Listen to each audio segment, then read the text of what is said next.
Дубайда мурдагы президенттер жана Садыр Жапаров жолугушуп отурум уюштурушту.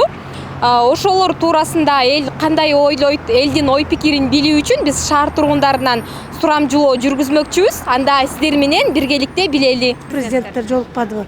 Бул жакшы эле да. Ынтымакта бул деген. Мага жагат, например. Оюңуз түз, Оюм түз эле. Ынтымакка келишкиликти бар эл.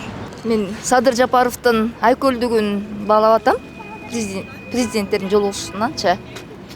Ошол оюм. Кайда жолугуп? Дубайда. Билбейт. Билесизби, мындай да, мындай ойлосоң, это жакшы эмени инициатива кылды Садыр. Или как наш президент, да? Я поддействую, потому что он хочет связь президентов понять, каждый сколько вкладов внес, да? И у каждого свои какие-то ошибки признались, да? Бетачар болду, да? Правильно, да? Ну, я думаю, это согласие все равно может привести. А то қазір много же, тиги мындай болду, тиги мындай болду.